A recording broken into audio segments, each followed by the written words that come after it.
What's up, guys? Welcome to Daily Dose of Reddit. This is your host that's kinda sleepy, Zach, and today's subreddit is r/NuclearRevenge. Okay, today's one and only story, which is a really long one, is called Nuclear Ghosting Revenge on Cheating Fiancé. First time posting, long time reader, short time member of Reddit. Not sure if this is pro-revenge, nuclear revenge, or nuclear ghosting, but here goes. The players are myself, fiancé, and fiancé's mom. Time frame 2013 to 2016. It has obviously been several years since the incident, and I literally have never told anyone in my new life about this. Tonight, I have some good wine to drink and figure I'll let my fingers do the talking. I thought I had met the perfect woman. We met in the last year of college. We met at a party and hit it off instantly. She was a beautiful blonde with sun-kissed skin, and she could have been a model. Think Kate Upton type figure. She was kind, compassionate, sympathetic, good listener, and had an active life with many friends. She liked my friends, and it was awesome over the 3 years we knew each other and how our friend groups merged. Several of our friends began dating each other. It was some of the best times of my life. I was on for a post-grad in finance, and she had a degree in contractual law. This is just to say we ended up being successful in our own rights. But I'm no slouch in the looks department either. 5'11", 190 pounds, and liked the gym. I wasn't a super athlete, but let's just say I was built. But I was and am very shy and didn't have a lot of relationships prior to meeting her. First evening we met, we were smitten. First night we talked all night. Then it went to texting and phone calls daily, then dates weekly. Then after a year, when I started working my new job, she moved in. I loved her family and her family loved me. Mostly her mother, as her father was standoffish, as he was to everyone. It was a whirlwind romance. After 2.5 blissful years of overseas vacations, hiking trips, and luxury vacations, I proposed to her. She said yes. I was over the moon. She was doing all the planning for the wedding. We were talking about our futures together, buying a house, children, and family trips that we were going to take together, and all such things like that. Then it happened. One evening, after we both get home to our apartment, she is a little distant. I think I noticed it right away, as we were always very affectionate towards each other. This would only happen about once a week for the first month. After proposal, then it was more frequent. I would have been none the wiser, except that I used to listen to a lot of Reddit on YouTube, so I waited and observed. These bouts of ignoring me would only last a couple of hours, then she would be right back to normal. But after 6 months, with the wedding in a year, she was like this almost every night. Sex was still great, relationship with her parents still great. But over Thanksgiving at her parents' home in Louisville, Kentucky, we live just north of DC, she was standoffish towards me in front of her mother. Now, her mother was a very observant woman. She pulled her daughter aside to talk to her, and I could hear them arguing. After some heated but muffled words, they returned to the rest of the family and carried on like nothing was going on. I figured I could ask her about it later, and did. She was not willing to talk about it and asked me to wait until we were home to discuss it. I agreed, as I loved her deeply and thought we could work through anything. Her mother was an older version of her. Same stunning looks, just a few grays in her long, thick blonde hair. This is important. Back home, I asked her about it, and she was unwilling to discuss it. When pressed on it for a week, she finally confessed that a guy at her work was trying to get to know her better. She wanted to be forthcoming, so she showed me her phone, and as I looked through it, I noticed that all the texts that would have happened during the time she was withdrawing from me were removed. There was nothing untoward in the text, but I did go into her phone settings and turned on her locator on her phone as we shared the same phone plan. And I honestly thought it would make me see that she was not doing anything wrong. Was I wrong?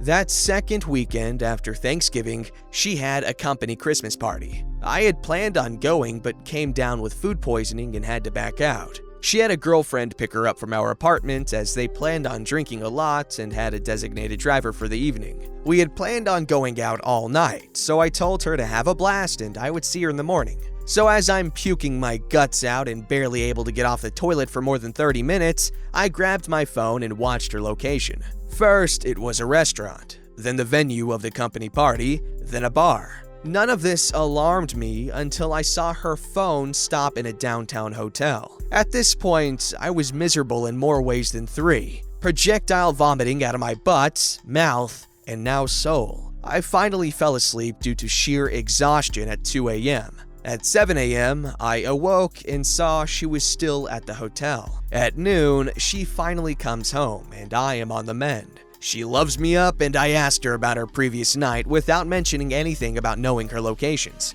She talks about the restaurant, party, the bar, but then says she went to her girlfriend's house to crash for the evening. First lie. For the next 3 months, she has to start working later and later 3 to 4 days a week. As I start asking her about it, she becomes more and more defensive. I talked to her mom one evening when fiancé didn't come home until late. I asked her mom about the Thanksgiving conversation, and she admitted to me that she thought her daughter might be stepping out of our relationship because of how she read her body language. She also said that her daughter was being more and more distant with her in their weekly texting conversations. With all this speculation that was going on in my mind, I kept it to myself. 2 weeks later at work, I ended up getting a new project at my company that was going to require me to fly to the Midwest Monday through Friday for the next 5 weeks, starting in 2 weeks. It came with an increase in salary, and as I broke the news to my fiancée, she was delighted for me. I didn't think that she was excited for the same reasons I was. So I went online and ordered 4 motion-activated spy cameras for my apartment. I put 1 in the living room entry area, 1 in the kitchen, 1 in our bedroom, and 1 looking down our hallway. They were very small and connected to the internet via a hidden network so they couldn't be spotted on the Wi-Fi network. I secured the cameras with a password and waited. On my first week out, she had girlfriends over the first 2 nights and never worked late once. The 3rd night, a guy came over. I was enraged. I'm sitting there in my hotel room screaming at the monitor and calling her every name in the book. Then they went all the way. First on the couch, then in our bed. She bent ways for him that I didn't know were possible. What was the worst was, as I am watching them get it on, I call her to see how her day went. She hears her phone ringing, holds her hand up for him to stop, and answers the call. I ask her why she's breathing heavy and said she was at the gym working out. As soon as the call is over, she goes right back to doing the dirty. When I got home Friday evening, I ignored her and went right to bed. And early Saturday, got up and went cycling. I was so upset that I didn't even realize that I biked over 50 miles from our apartment. The furthest I'd ever biked before was 30 miles. But that day, I went 105.6 miles. Getting back absolutely exhausted, I showered. Then she and I went out that evening and had fun with our friends and had a lot to drink. Is it breakup sex when the one you're going to break up with is oblivious? I was bursting inside. Heartbreak, anger, rage, feelings of betrayal all swirled around in my heart and mind. She, who used to be so attentive, was oblivious to all this. It hurt so much because I loved her so much. I finally confided in one of our mutual friends and he told me that they knew all about it for months. I was finally told. They all felt sorry for me, but no one again said a damn thing to me, which is why they stopped inviting us out with them. I hadn't noticed it before, but I could look back and see that about 3 months prior, they gradually invited us, or me, less and less. So I figured I would try and win her back. The next weekend, I planned the entire weekend as a complete weekend of spoiling her in every way. Wined and dined, pampering, massages, rubs, and talking to her about future plans and about how much I loved her. I knew I was starting to break through when, after her 4th glass of wine, she started to cry,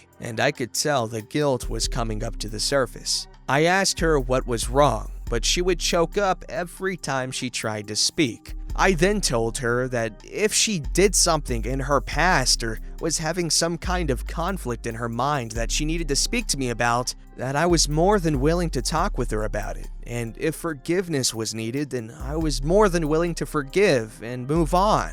The only words that came out of her mouth was how much she loved me. It actually hurt to hear that from her, as I now had 4 separate videos of her and the other guy in our apartment getting it on. Over the next 8 weeks of traveling to the Midwest, the trips lasted for what would be 10 weeks, I recorded over 41 hours of her having sex with what I found out was her coworker. She never worked late once while I was gone. I tried every weekend to be extra attentive, and each week she got more and more distant. After watching this for 8 weeks, I was done. So I devised a 12-step getaway plan. Gather evidence. Get her out of the way in order to execute my plan.